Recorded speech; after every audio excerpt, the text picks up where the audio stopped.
Hello and welcome to another lecture of the course Aquaculture. Today we are going to discuss a very important topic regarding what are the opportunities in aquaculture, what kind of academic research or entrepreneurship opportunities are there in aquaculture. Do we have the opportunities which we can explore in contemporary times? This kind of topic usually you don't get in the syllabus of um, many of the educational institutions. But here, our main motive is to let you have an idea that what kind of agencies, what kind of institutions um, are there to help you, whether to explore further in your academics, research, or maybe going for entrepreneurship. First of all, dealing with this topic, let's have an introductory overview of the overall topic.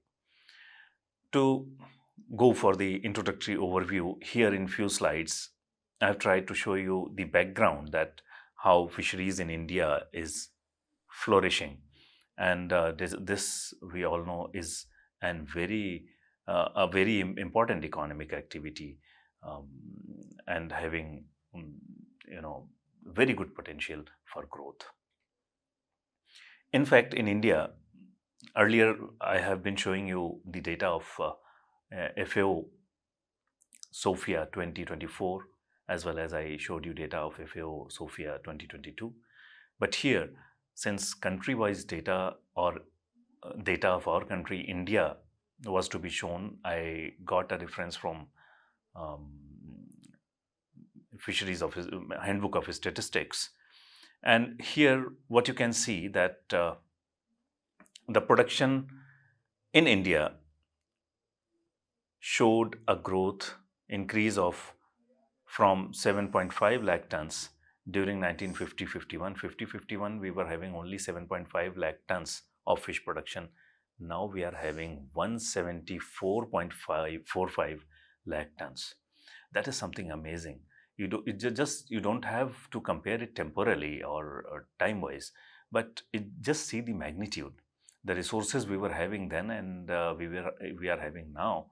There are the same resources, but of course the demand has increased. We have evolved in technologies, and our approaches, more scientific approaches are being um, adopted. So we have showed significant growth. 175.45 lakh tons is a big number. Till 2000, marine production, again this is very important point. Till 2000, fish production was dominating India's total fish production.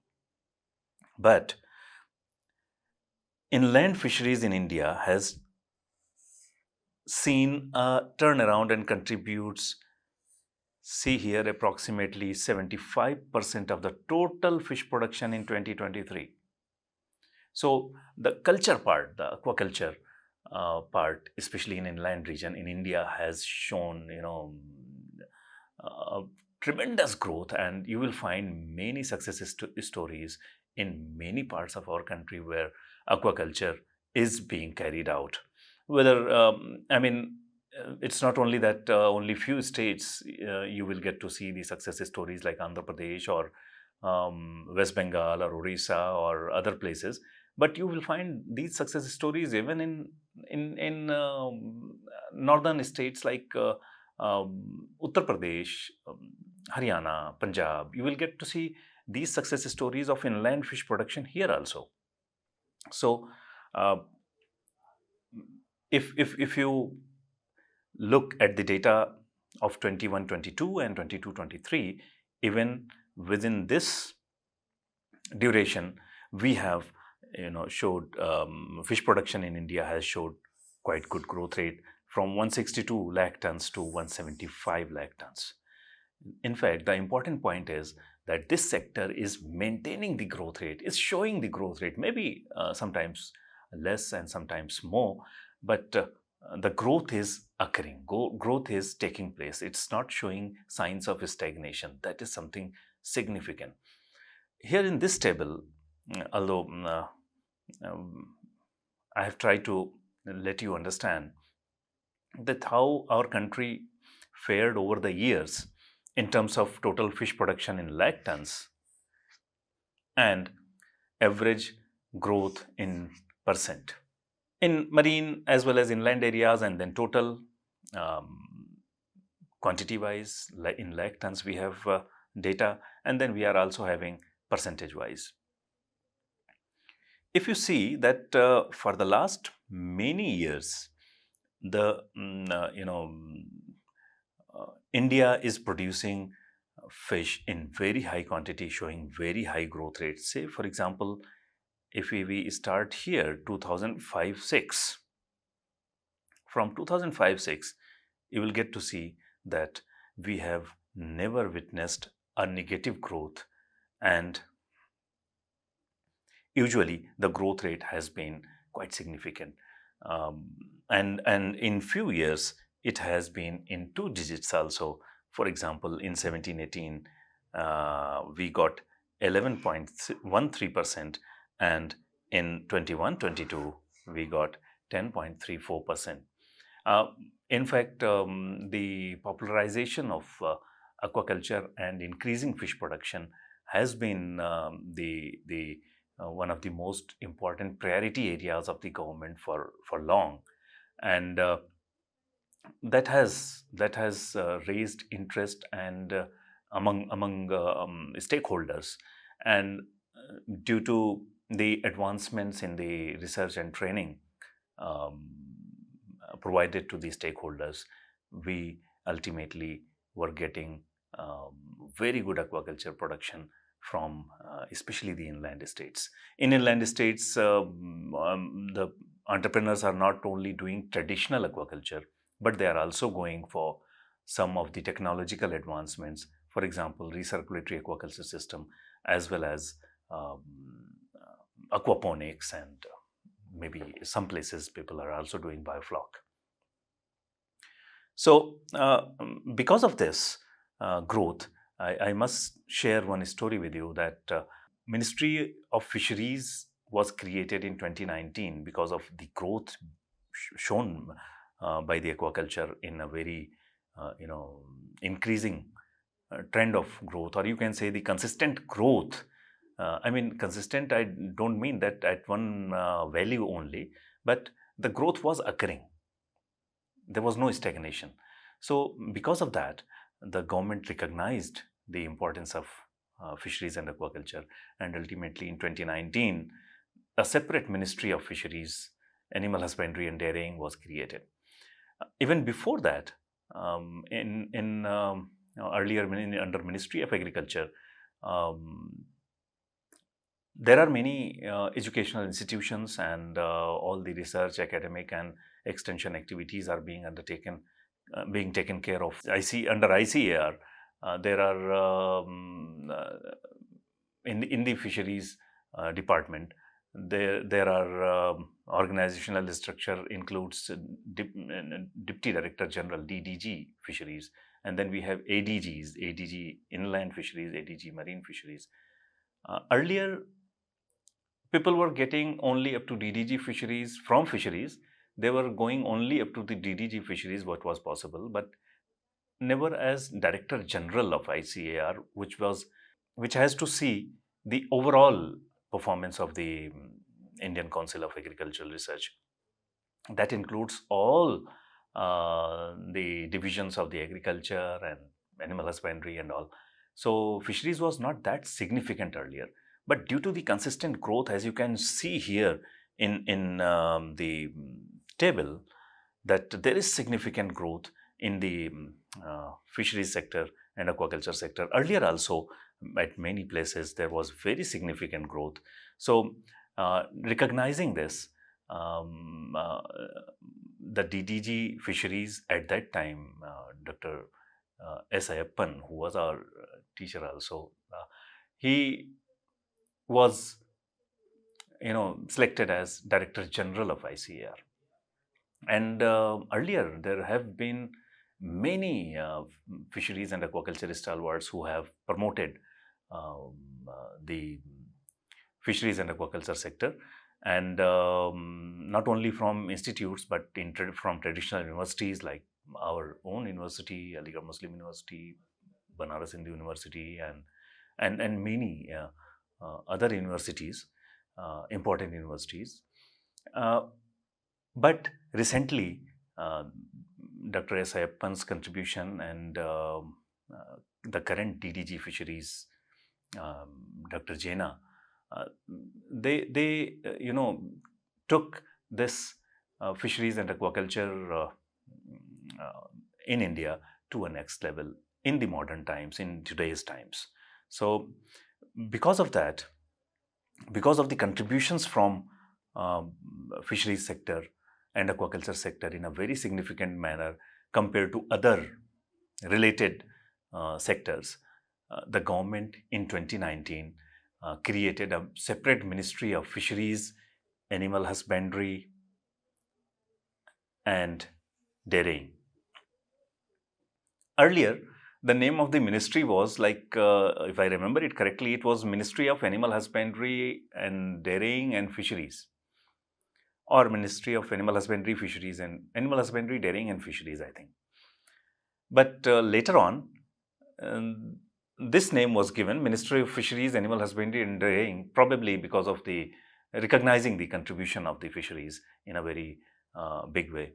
So, if you go through the website of Ministry of Fisheries, Animal Husbandry and Dairying, here you will, I request you to please visit the website, and I will show you some other websites also which are very, very informative and very useful.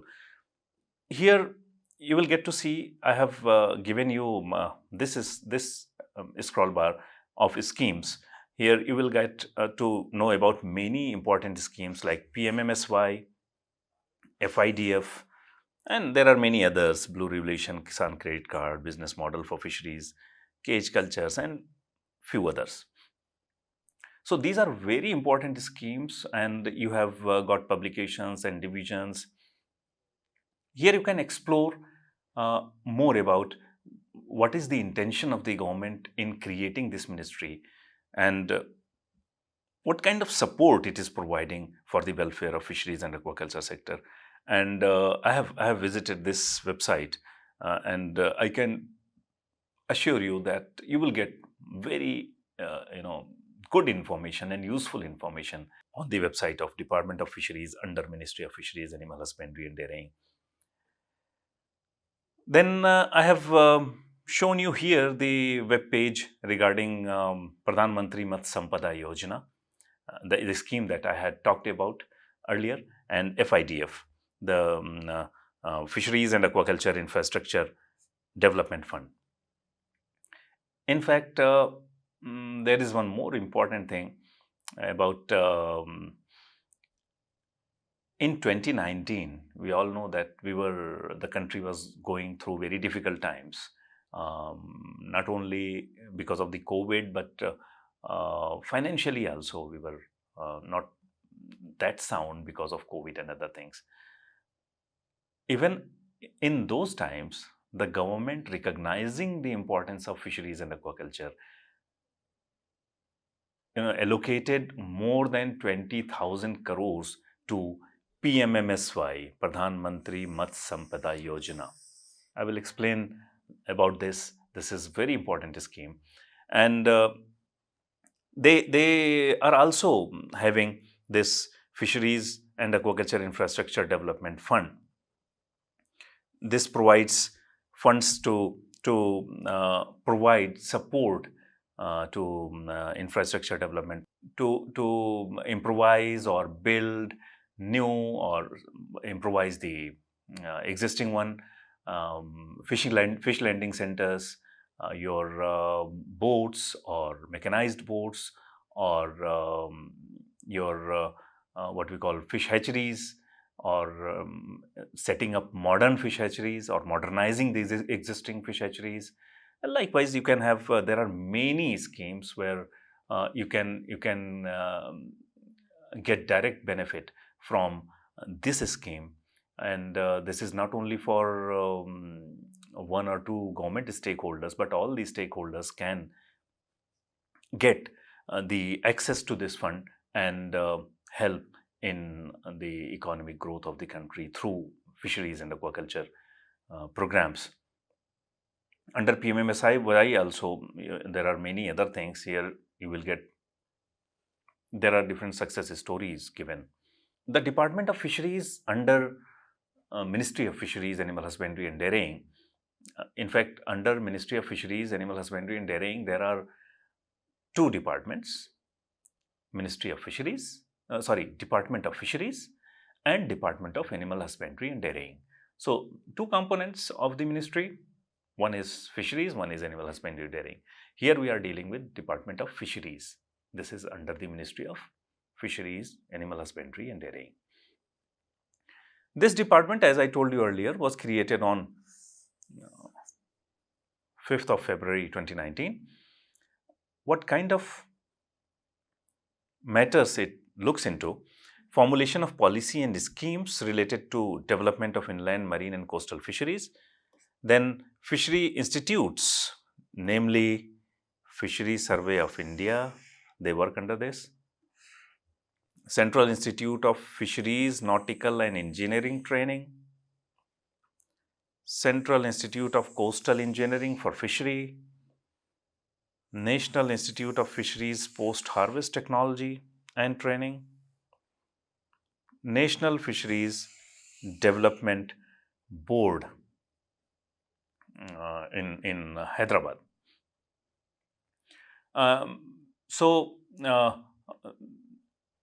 These institutes are under Department of Fisheries in the Ministry of Fisheries, Animal Husbandry and Dairying.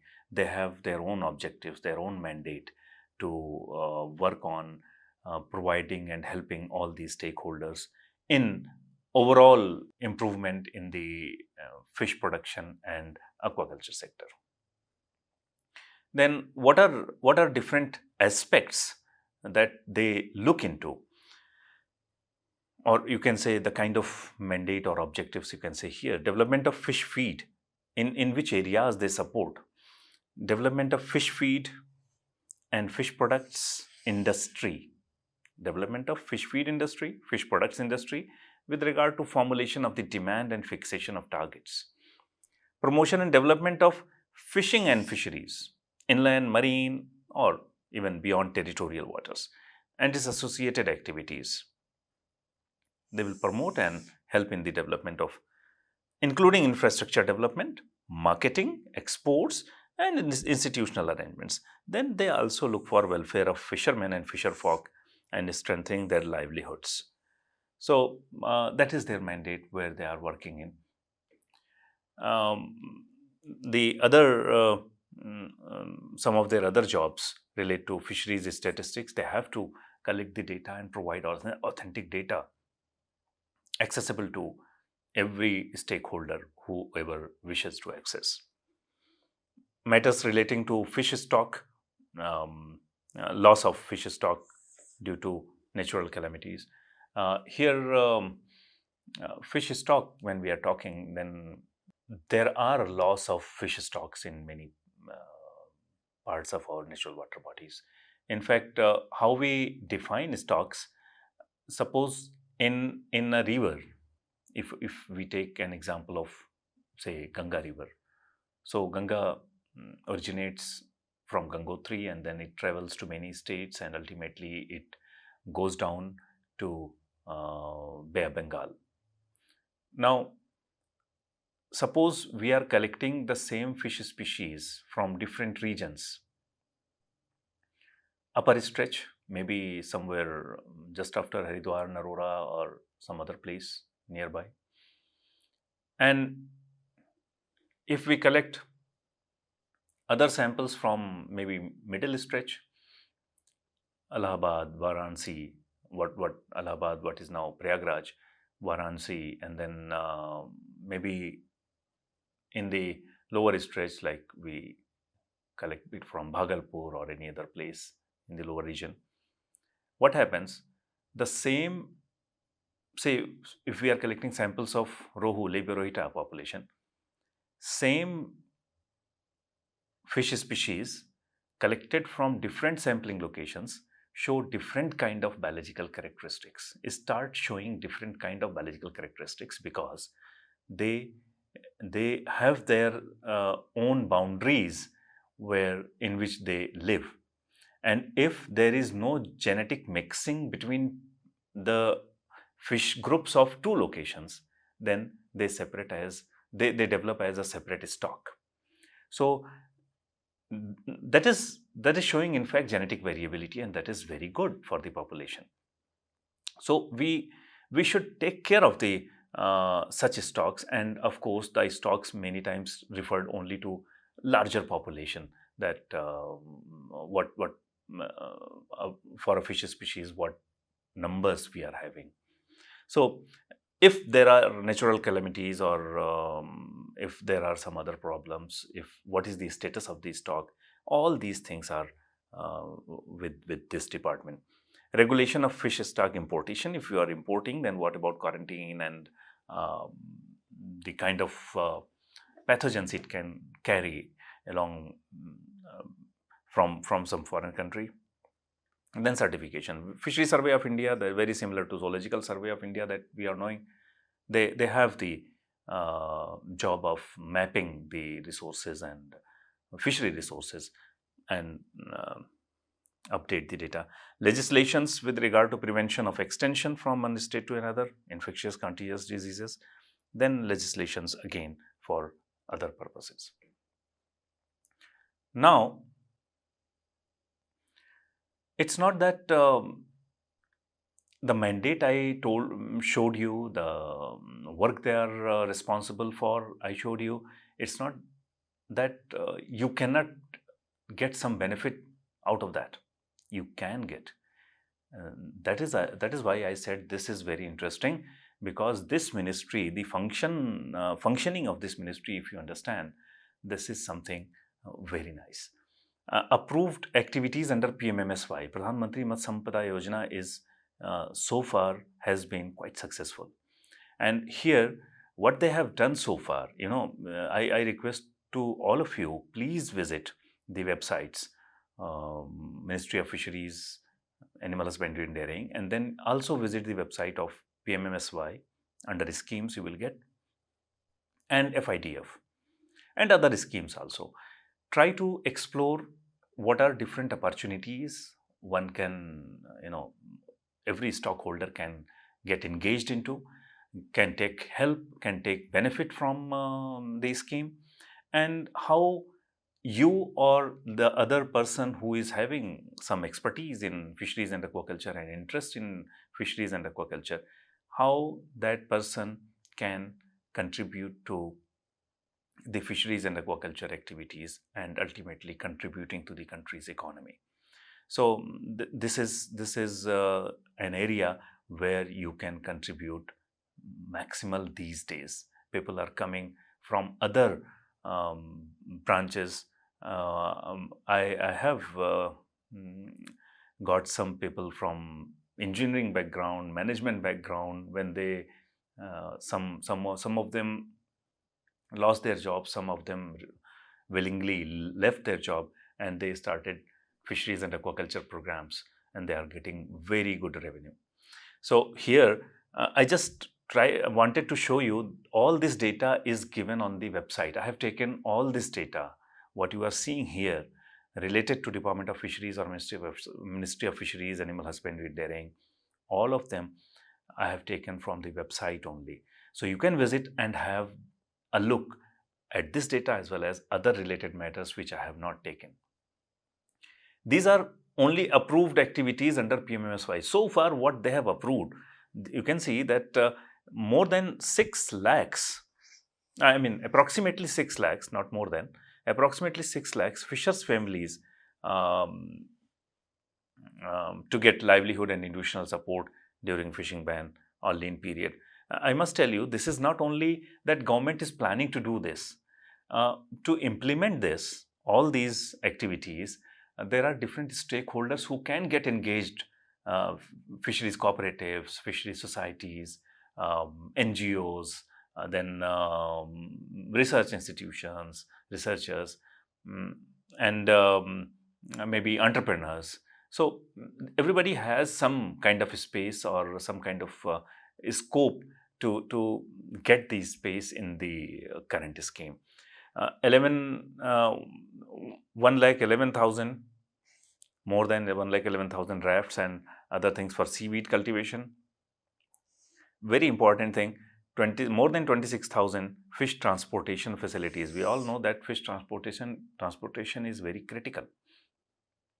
So development of this has also been approved.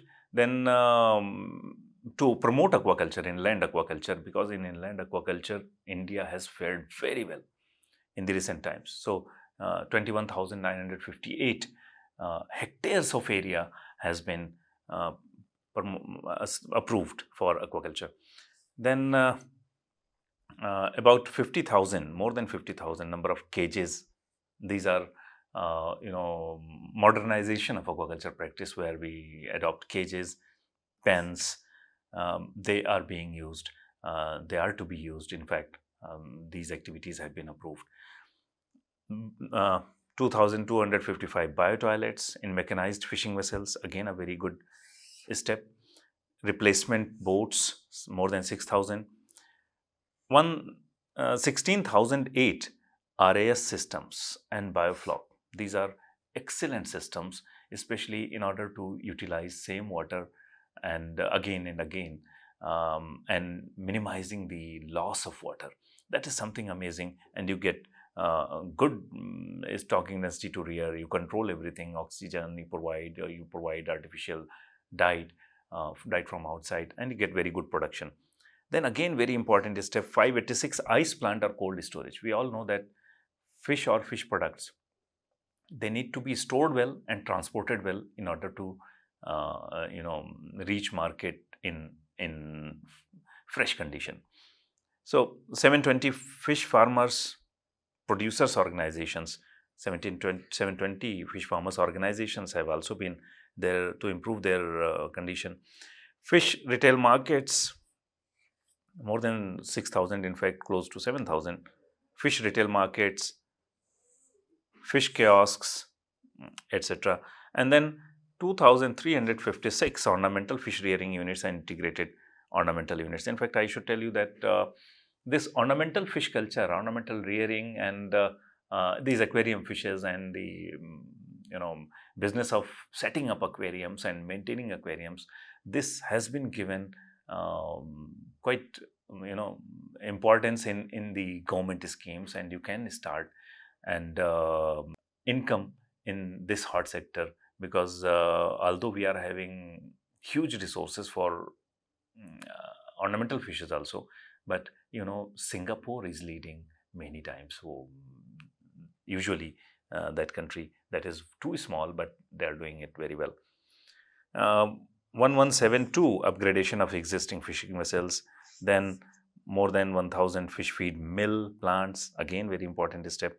Then 837 fish or prawn hatcheries have also been developed. They are all these activities, in fact, they don't seem like having no impact. These activities will have, it seems so that they will have impact very soon. Again, I will just stick to explaining this and these schemes and how you can get benefit from this. PMMSY, Pradhan Mantri Matsya Sampada Yojana, this is considered, as I told you earlier, also one of the successful schemes so far.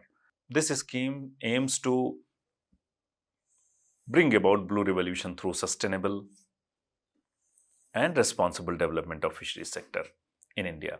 And as I was telling you, more than 20,000 crores were allocated to this sector.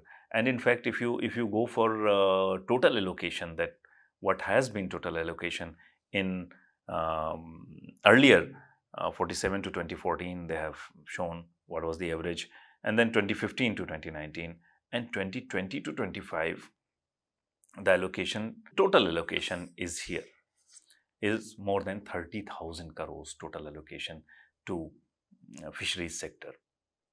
That is something amazing.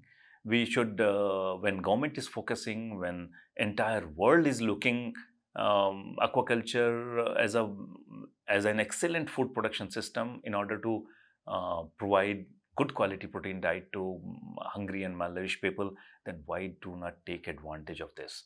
If you have expertise, if you have the will to go for any of the aquaculture activities, like doing aquaculture or preparing feed for the aquaculture species, or you know, uh, um, there are many other ingredients in feed also, like we have vitamin premixes or mineral premixes or many other things that you can do. And then we can also work on uh, that is in processing of fish and fishery products. So working on fish processing technology and setting up small units to get processed product or value added products, value addition we can also do. So there are a lot of areas where we can contribute and increase the contribution of fisheries and aquaculture sector and contribute in the um, growing Indian economy. Then objectives of PMMSY, this is all listed there. You can have a look. You can have a look here also, and I'm not going to read them. You will get to see the objectives. I showed you the major points and what are the targets. What do they target? In fact, increasing fish production from 22 million tons by 24-25 and 13.75 million tons in 2018-19. That was augmenting domestic fish consumption from 5 kg to 12 kg per capita. So these are some of the objectives and targets of PMMSY that were set when this was being launched. So you can go through just in order to know that what is the main crux of this objective. So that's all for today's lecture. Today I focused only on the Ministry of Fisheries and its schemes. In the coming lectures, we will discuss some other um, agencies and some other opportunities we will discuss. Thank you so much.